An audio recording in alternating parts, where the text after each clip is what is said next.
একটি উত্তরবঙ্গ উন্নয়ন দপ্তর, একটি সুন্দরবন উন্নয়ন দপ্তর, আর একটি হচ্ছে পশ্চিমাঞ্চল উন্নয়ন দপ্তর। এবং পশ্চিমাঞ্চল উন্নয়ন দপ্তরের অধীন মোট 76টি ব্লক রয়েছে গ্রামীণ এলাকা।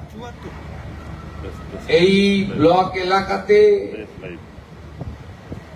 আমাদের ডেভেলপমেন্টের কাজ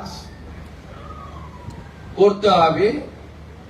এখানে পরিকাঠামোগত উন্নয়ন,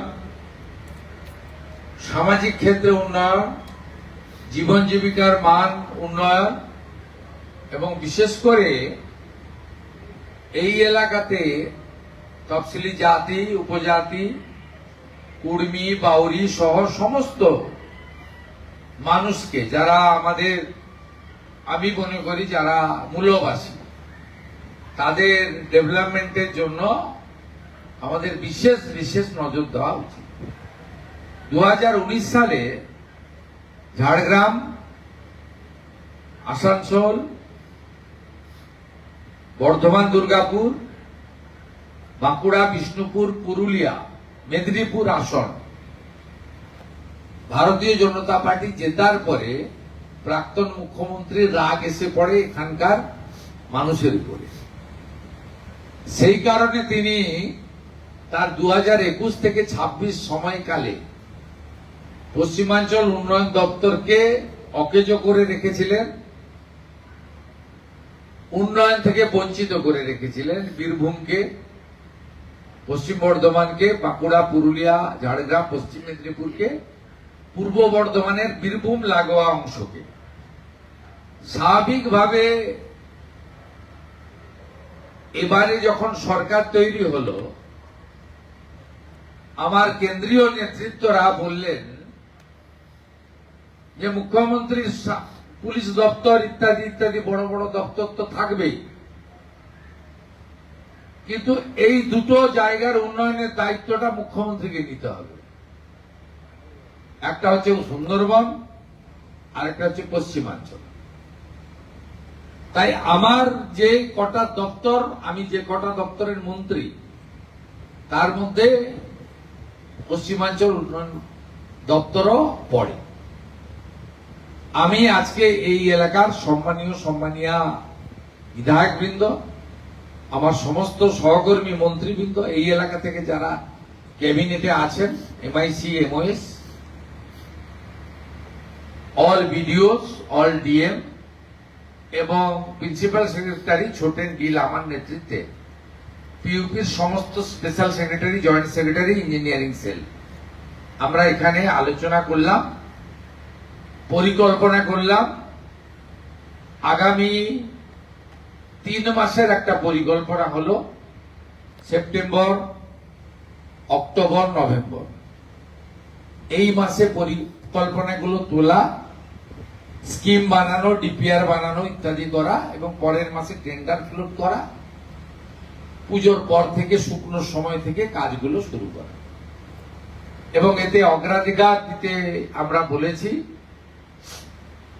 পিছিয়ে পড়া গ্রামগুলিকে। আমরা চিহ্নিত করে দিয়েছি পার অঞ্চল অন্তত 50 লক্ষ টাকা করে আমরা কাজ করতে চাই। এইভাবে নানা আলোচনা আজকে এখানে হয়েছে। বিধায়করা দুটো থেকে আলোচনায় অংশ নিয়েছেন। আমি যেহেতু আকাশপথে আসতে পারিনি, আমার 2 ঘন্টা লেট হয়েছে এখানে আসতে, 4:15-তে আমি এসেছিলাম। আমিও এনাদের সঙ্গে কিছুটা বক্তব্য, কিছুটা ইন্টারেকশন, কিছুটা ইন্টারভেনশন, কিছুটা পাওয়ার পয়েন্ট প্রেজেন্টেশনের মাধ্যমে আলোচনা করে আমরা একটা রোডম্যাপ বানিয়েছি। পশ্চিমাঞ্চলের লোক শুনলে ক্রোধান্বিত হবেন। বিগত দিনে যিনি মুখ্যমন্ত্রী ছিলেন, প্রাক্তন, তিনি গত অর্থবর্ষে মাত্র 20 কোটি টাকা বরাদ্দ করেছিলেন, 6 কোটি টাকার কাজ হয়েছে। আমি পূর্ণাঙ্গ বাজেট আমাদের হয়নি, কারণ 4 মাসের বাজেট ভোট অন অ্যাকাউন্ট হয়েছিল। 8 মাসে এই এলাকায় আমরা 1610 কোটি টাকা বরাদ্দ করেছি, যার মধ্যে 10 কোটি টাকা ইঞ্জিনিয়ার এবং কর্মচারীদের বেতনের জন্য, অর্থাৎ নন প্ল্যান, 1600 কোটি টাকা প্ল্যান হেডে। আমি চেষ্টা করব মার্চ মাসের মধ্যে এই টাকা যাতে সমস্ত আধিকারিক এবং জনপ্রতিনিধির সাহায্য নিয়ে জঙ্গলমহলের মানুষ যে বিরাট প্রত্যাশা নিয়ে মাননীয় প্রধানমন্ত্রী নরেন্দ্র মোদীর গ্যারেন্টিকে বিশ্বাস করে আমাদেরকে ক্ষমতায় এনেছেন, সেটা আমরা যাতে করতে পারি। আমি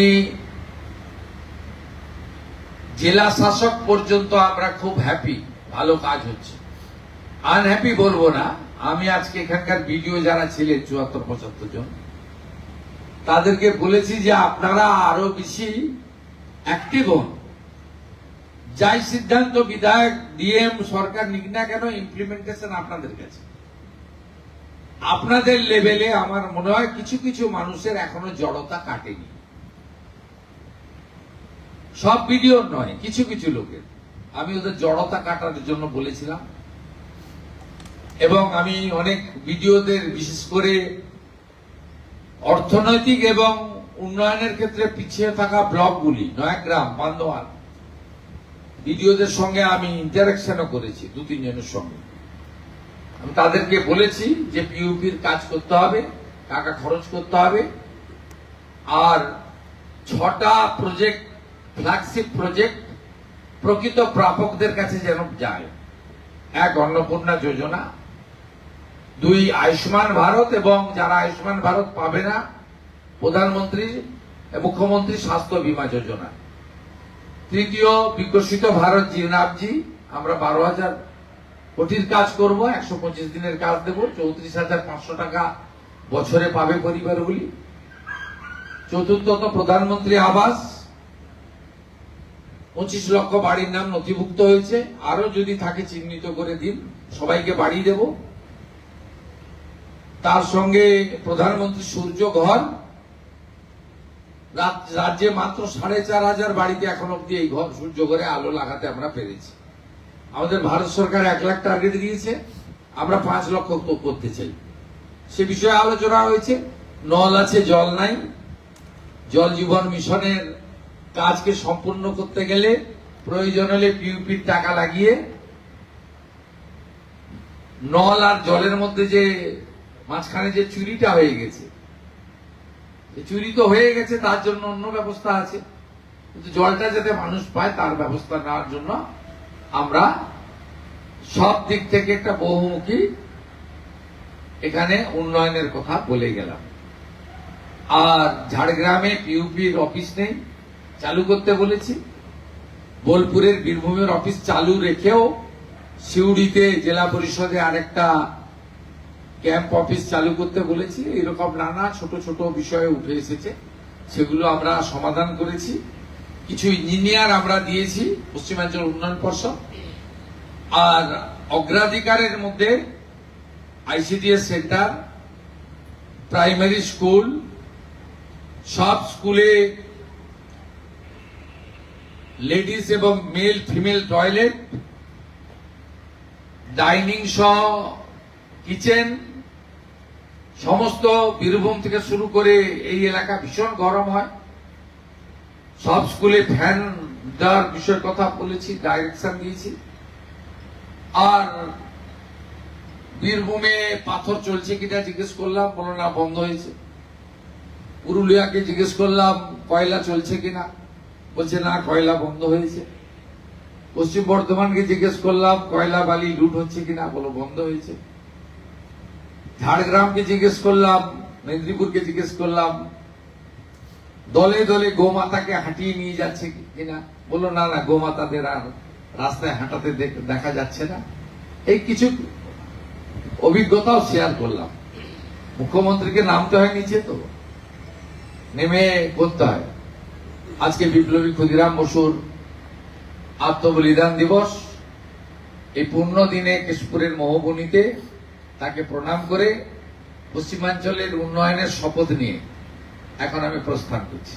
ছেঁদা পাথর নিয়ে কিছু ভাবলেন? ২০,০০০ নিয়োগ হচ্ছে পিএসসিতে, আপনাদের নির্বাচন পূর্ববর্তী ক্ষেত্রে ছিল যে স্বচ্ছ নিয়োগ করা হবে, এবার কি আপনারা সেই যে বিষয়টা সেটা কি শুরু করলেন? পিএসসি চেয়ারম্যান অনিল বার্মার নামটা শুনে কি মনে হচ্ছে যে দুর্নীতি করার সুযোগ আর কেউ পাবে? এসএসসি কে রাজনীতি মুক্তকরণ করে দূষণ নারিয়ালাকে চেয়ারম্যান করার মধ্য দিয়ে কি বার্তা আমরা দিয়েছি? তাদেরকে অটোনমি দেওয়া হয়েছে। পিএসসি, এসএসসি তারা যা প্রেস কনফারেন্স করেছেন এটা গভর্নমেন্টের কাজ। আমাদের কি কাজ? রিক্রুটমেন্টের আমাদের তিনটে কাজ। একটা হচ্ছে ক্যাবিনেটের সিদ্ধান্ত নেওয়া, জব ক্রিয়েশন, অনুমোদন দেওয়া ক্যাবিনেট থেকে, আর অর্থ দপ্তরের মঞ্জুরি। এই তিনটে কাজ ছাড়া আমাদের আর কোনো কাজ নেই। আমার আরেকটা ইচ্ছা আছে, আমি এসএসসি, পিএসসি, পুলিশ রিক্রুটমেন্ট বোর্ডকে বলেছি, সব প্রসেস শেষ হয়ে যাওয়ার পরে আমাকে এবং মন্ত্রী বিধায়কদের ডাকবেন, আমরা একটু এমপ্লয়মেন্ট লেটার গুলো তুলে দিতে চাই আপনাদের সামনে। এর থেকে বেশি কিছু আমাদের চাওয়া নেই। আপনারা দেখবেন কিভাবে স্বচ্ছতার ভিত্তিতে নিয়োগ হয়। এখানে সব প্রাইমারি স্কুলে দেখবেন সিপিএম তার ক্যাডার ঢুকিয়েছে, সিপিএম এর আমলে সিপিএম ঢুকিয়েছে ক্যাডার, আর তৃণমূল বিক্রি করেছে চাকরি। আর ভারতীয় জনতা পার্টি দুটোর কোনোটাই করবে না। স্বচ্ছতার ভিত্তিতে, মেধার ভিত্তিতে নিয়োগ করবে এবং বাংলার মানুষ, বাংলার বেকার যুবক যুবতী দেখবে এবং সঠিক সময় তাদের প্রশংসা আমরা পাবো। 3 মাসের সরকারের কাছ থেকে এর থেকে বেশি কিছু আপনি শুনতে পারবেন না। আমাদের টাইম নিন, আমরা উইল ডু। যারা নাম ডিলিট হয়েছে এবং একটা দেখা যাচ্ছে অনেক মানুষের অভিযোগ, তারা তাদের মানে পরিবারের সদস্য 5 জন আছে, তার মধ্যে 4 জনের নাম আছে, কিন্তু সেই পরিবারে যিনি গৃহিণী তাদের নাম নেই এবং তারা যখন ওনারা আপলোড করতে যাচ্ছে কোনোভাবে নাম আবেদন করবেন নাম তোলার জন্য। আবেদন করা জেলা শাসকের কাছে বারবার হচ্ছে। আপনি ইন্ডিভিজুয়াল কেস বলছেন, আমি কি করে বলবো? না, এটা মুখ্যমন্ত্রীর কাজ নয়। মুখ্যমন্ত্রী শুধু দুটো কথা বলতে পারে, যে হিন্দু শরণার্থীরা বাংলাদেশ থেকে এসেছেন তারা সিএএ তে আবেদন করুন, যতক্ষণ না নিষ্পত্তি হচ্ছে রেশন থেকে, অন্নপূর্ণা থেকে, বয়স্ক ভাতা থেকে কোনো অধিকার থেকে বঞ্চিত হবেন না। আর যারা সুপ্রিম কোর্টের নির্দেশে ট্রাইব্যুনালে আবেদন করে রেখেছেন, ট্রাইব্যুনাল যতক্ষণ না তাদের নিষ্পত্তি করছে তাদের কোনো অধিকার থেকে রাজ্য সরকার বঞ্চিত করতে পারবে না, করবে না। এই দুটো কথা বলতে পারি। FCR এর বিল, এই বিলটা নিয়ে বিরোধীদের এত আপত্তি কেন? বিদেশ থেকে ফান্ডিং বন্ধ হবে, এটাই কি বিরোধীদের মেন মাথা ব্যথা? এর উত্তর ওই বর্ধমানে যে ধরা পড়েছে হামিম, ওই দিতে পারবে, আমি তো দিতে পারবো না। এত অবৈধ এরা জায়গা তৈরি করেছে ধর্ম প্রতিষ্ঠানের নামে। মৌলবাদীরা, রেডিক্যাল গ্রুপ দেশের ভিতরে থেকে বিদেশ থেকে টাকা এনে এই জিনিস বন্ধ করতে হবে। যে বাঁকুড়ায় বসে আছি, এখানেও এই জঙ্গলমহল এলাকায় বৈদেশিক টাকা নিয়ে গরিব মানুষের অর্থনৈতিক দুর্বলতার সুযোগ নিয়ে ধর্ম পরিবর্তন করার যে ট্রেন্ড, এটাও আমাদের অভিজ্ঞতার মধ্যে আছে। সীমান্তে জমি দিয়ে দিয়েছি, ওবিসির অবৈধ তালিকা বাতিল করে দিয়েছি, ইমাম মুয়াজ্জেম ভাতা বন্ধ করেছি, গোমাতার সম্মান রক্ষা করেছি। মহরম হয়েছে কিন্তু তরোয়াল বের করতে দিইনি। কিছুদিনের মধ্যে ইউসিসি আসবে, এক দেশ এক প্রধান, এক রাজ্য এক মুখ্যমন্ত্রী এক আইন, UCC, we all are equal. তারপরে আর দুটো কাজ আমার বাকি করতে হবে, ধর্ম পরিবর্তন আর জমি কেনা বেচার ক্ষেত্রে আইন আনা। এই কাজও আমি করছি।